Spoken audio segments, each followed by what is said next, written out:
Hey guys, what is up? It's Olivia. I hope you're all doing really well. Before I jump into this video, which is going to be my first wrap up of 2017, I have a few quick disclaimers. I apologize for the random background or maybe a changing background in the next few videos. I'm currently in the process of moving from my apartment I'm in now to the apartment I'll be living in for my senior year. And normally I would film back in my old apartment where the books are, but that apartment has been under construction for what feels like forever. There's been drilling and banging like non-stop all day. I actually filmed this entire video once before, and then the noise in the background was just too annoying and I had to scrap it. So hopefully that means this will be a really good video because I've already done it once, so I'm like practiced. But yes, today I'm here to film my first wrap-up of 2017. I was totally intending to film month-by-month wrap-ups, but what happened was I read a bunch of books in January, 0 books in February, and now in March I'm a little bit in between those two. So I think for now I'll just film wrap-ups whenever I feel like I've read enough books to be interesting. Maybe in the summer I'll go back to month wrap-ups because I think I read a lot in the summer, but for now, here are the first 5 books that I read in 2017. I honestly feel like all of them were really different and interesting and some kind of weird, so I'm really excited to talk to you about them today. So the first book that I read in 2017 was a great way to start the year, and that is All the Light We Cannot See by Anthony Doerr. This is a World War II novel that follows 2 main perspectives. We have Marie, who is a young blind girl who lives with her father in Paris, and she and her father get roped up into World War II and the conflict with the Nazis in a way they do not expect, and they're forced to make a lot of choices about how much of themselves they want to sacrifice and give to this cause. Then you have Werner, who is a young boy who lives in an orphanage with his sister in Germany, and he has an amazing talent for radios and technology, and that gets him noticed by the Hitler Youth. And he has no interest in Hitler or the Nazis or any of part of the cause, but he does have this dream to escape the orphanage and work on what he loves in the future, and he sees the Hitler Youth as a way out of that. I loved these characters so much. Like, I genuinely think I will think back to these characters and their voices and their lives so much months and months after I've read this book. I just really connected with them on a very empathetic and human level, and I feel like Anthony Doerr gave them such a real and fleshed out personality that it was so impossible not to root for them and to feel for them and get very, very roped up into their lives.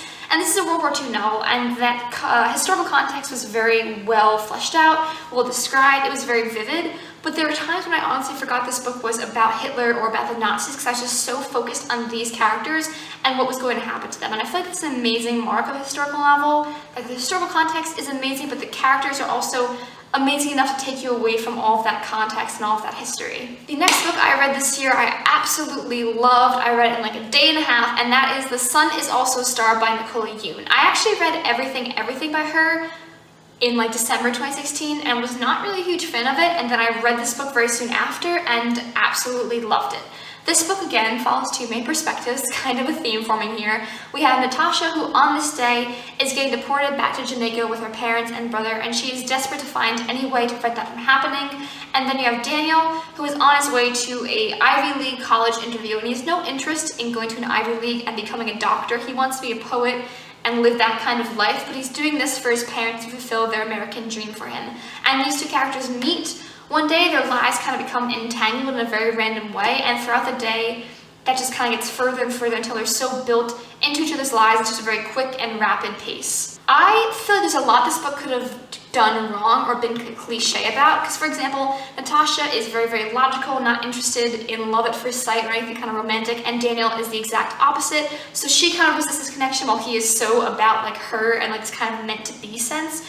But I feel like these characters are so well fleshed out and their dialogue was so dynamic and they felt so real that that kind of realist and romantic aspect could have been really cliche, but it wasn't. I thought it was really well done. I also feel like this idea of like 2 characters meeting and in the spin of a day kind of falling in love could also be cliche, but just something about the way these characters were written and their dialogue and like the truth to them and the seriousness of this relationship I thought was just so lovely and beautiful. I was honestly so hooked on these 2 characters. We were rooting for them so much. I just feel like a really beautiful romance is built. I loved this book. I wish more YA romances were like this because it was honestly so well done.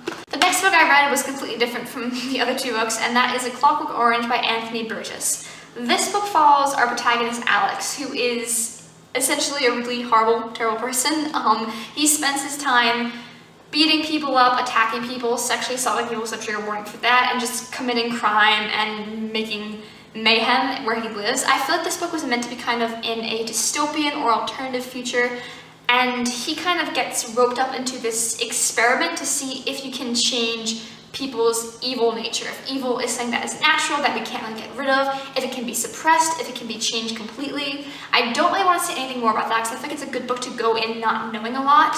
One really cool thing about this book was the use of language. Anthony Burgess created this really cool slang language by taking words from the Russian language and writing them out in English phonetically and altering them a little bit to create this very weird and different slang. I actually know a decent amount of Russian, so for me reading the book, I was able to translate it seamlessly, but even doing that, well, most of it seamlessly, I don't want to brag, but even doing that, it still added this layer of kind of a disorienting feeling to this novel, a very weird, creepy, different feel that I feel like would be further emphasized if you knew no Russian going in, and I really liked that about it. The entire voice of this novel and just the way that it was written felt so different and unique from anything I've ever read, and it was worth it just for that. And the story in general, this question that was being probed about like good, evil, goodness, I thought it was a really interesting question. I feel like it was well done. It wasn't too beaten to death. It's a pretty short novel, so you get a really interesting taste and flavor of this debate, but not too much so. So it was a very like well-paced, well-structured novel. It was just really interesting and different, so I think it was definitely worth the read for that reason. The next book I read, Lost Boy by Sassafras Lowry. This is a gender-fluid, genderqueer, dom-sub retelling of Peter Pan. The word boy in the title, B-O-I, as far as I could tell from what I looked up and what I got from the novel, refers to a person anywhere on the gender spectrum who seeks out older, dominant partners, and they're usually submissive. And so in this novel, Pan is a person, we don't know where they lie on the gender spectrum, and they kind of run this dom-sub, non-stop role-playing sexual gang, in a sense. Neverland is now a warehouse where they squat, and all of their lost boys or people on various sides of the gender spectrum serve as their submissive partners, while they are a very dominant, aggressive sexual partner to them. Trigger warning for this book because the sexual content is so present and so there. This book is just so interesting because I've never read another book like this that shows this side of the street and drugs and this gender fluid world. It was such a unique world that I feel like is not represented in movies or television or books. I feel like the author has some experience in this world, in this lifestyle, because they were trying so hard to be very clear about the definitions of these words and what these relationships actually mean. And I feel like sometimes the writing came off a little clinical and just cold because of that, because they were trying so hard to make definitions clear. But even with that, it was still a very just interesting and exciting book to read because it was such a completely new experience. I don't feel like the dialogue was very compelling or the characters were very, well fleshed out or very in-depth. But that almost worked for this book because it gave this kind of dreamy, weird quality to this new world you're getting an insight in. And the last book that I read this month you've probably seen on the YouTube sphere. I think it's been pretty popular, making the rounds on BookTube, and that is If I Was Your Girl by Meredith Russo. This is the story of Samantha, who is a trans teenage girl, and she is moving back in with her father to go to a brand new school after her transition. And she's dealing with high school issues of making friends, talking to boys, planning out how to just exist in this social jungle, while also dealing with her own issues about her identity and accepting herself and feeling comfortable in her skin for the first time in her life. It's awesome because this book is own voices. The author is also trans, and the model on the cover is also trans. I thought it was a really nice, three-layer dynamic of own voices. I was not super into the side characters in this book or even like the writing style in this book. I was not very impressed by that, but I loved Samantha. I thought Samantha was a fantastic character. When I finished the book and I thought back to her voice and her tone in the first chapter and how much it changed by the end, I was really impressed by how fluidly that kind of character growth happened.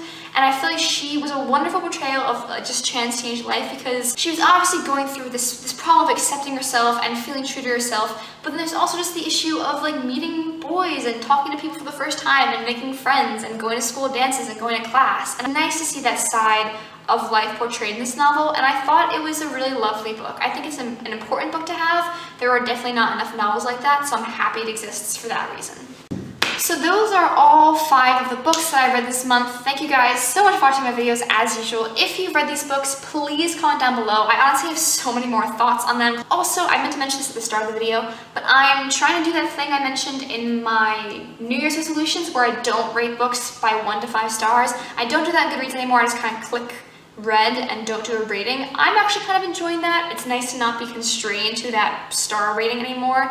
But if you honestly felt like my video was lacking something because I didn't do that, let me know down below. I would be interested to see like how that affected your viewing experience, if at all. If it didn't, then don't bother commenting about it, I guess. If you like this video, please give it a like perhaps and give me a subscribe, and I'll talk to you guys soon with another video. Mwah!